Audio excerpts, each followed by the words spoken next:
York's unbeaten start stalled at Sincil Bank, where the home side went ahead through a typical goal, Mark Bailey's throw, Ben Futcher's header, Gary Fletcher's merest of touches.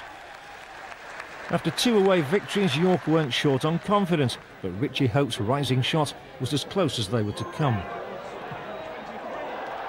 With Fletcher, Futcher and Butcher, to say nothing of Yeo and Mayo, Lincoln are a poet's dream, and Richard Butcher had a dream of a game, angling in Lincoln's second. Yeo, the hero of last season's run-in, was denied by Mark Ovendale's excellent save. Lincoln, having a goal disallowed on that occasion, did complete a comprehensive triumph though. Bailey had given Darren Dunning a roasting all afternoon.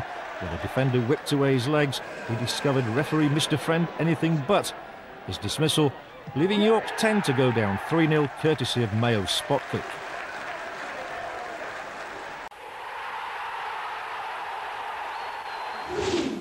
It didn't look good for Lincoln early on at the Agbra Stadium when Simon Weaver's mistake gave Lloyd Dyer, on loan from West Brom, the chance to show his pace and his precision. 1-0 to Kidderminster after 11 minutes. But take a close look at the equaliser. If it had been scored in the Champions League, it would have been replayed thousands of times across the world, and Marcus Richardson might now be a household name. Instead, he could be on his way back to Hartlepool if Lincoln boss Keith Alexander can't extend his loan spell.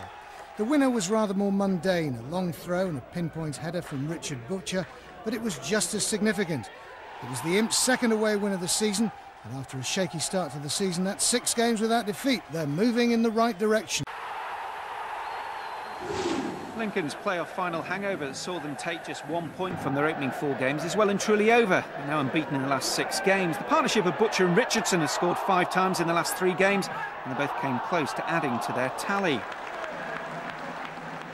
It was Rochdale, though, who opened the scoring. Imps goalkeeper Alan Marriott will have wished he'd pushed Courier's powerful volley away to safety instead of trying to catch it. Marcus Richardson's loan from Hartlepool has been extended for another month, and the striker nipped in for Lincoln's equaliser, his 3rd goal in as many games. The visitors, though, had to play most of the second half with 10 men after the referee decided that Lee McEverley's attempts to push away opponents deserved a red card.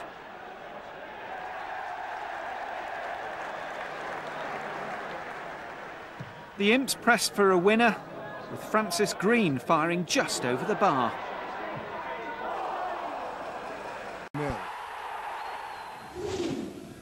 Lincoln needed a good start after the long journey to the Vetchfield, and they got it thanks to a catalogue of errors that will have had Swans boss Brian Flynn tearing his hair out. The word charitable springs to mind. Not that goal scorer Richard Butcher minded too much. The Imps probably couldn't believe their good fortune when the Welshman, second in the table over breakfast, remember, then contrived to give away a penalty. Richard Duffy's needless handball spotted by referee Eddie Evans. Paul Mayo smashed in the spot kick off the despairing Roger Freestone's fingers. Lincoln led 2-0 after 15 minutes. Swansea, beaten at Hull in midweek, hit back immediately though. And it was Andy Robinson who profited after a clever dummy and a good ball from Leon Britton, blazing the shot past Alan Marriott. Mayo, whose day had started so well, then got himself into bad books. And having hauled down the opponent, knew that a second yellow card meant an early walk to the dressing room. Swansea eventually capitalised on a numerical advantage, with leading goalscorer Lee Trundle claiming his 11th goal since a summer move from Wrexham, though Ben Futcher was the one who actually turned the ball over the line. He stretched their unbeaten run to 9 games with a 3-1 win at Scunthorpe. Ben Futcher opened the scoring with a trademark header, and Gary Fletcher made it 2 with half an hour gone. The Imps were then reduced to 10 men when Mark Bailey was given a straight red for a foul on Peter Beagrie. But the 10 men scored a 3rd goal through Francis Green before Paul Hayes managed a consolation for the Iron.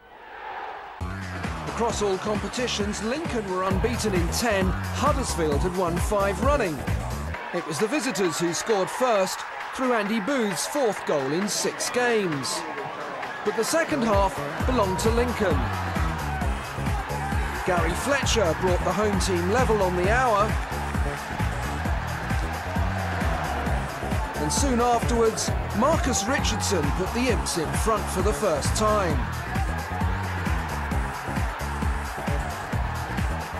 A penalty kick gave Huddersfield the perfect opportunity to draw level after Peter Gain had handled. But Tony Carr saw his penalty brilliantly saved by Alan Marriott. Right at the end, Lincoln added a third. No challenge, so Simon Yeo ran on to make the final score. Lincoln 3, Huddersfield 1.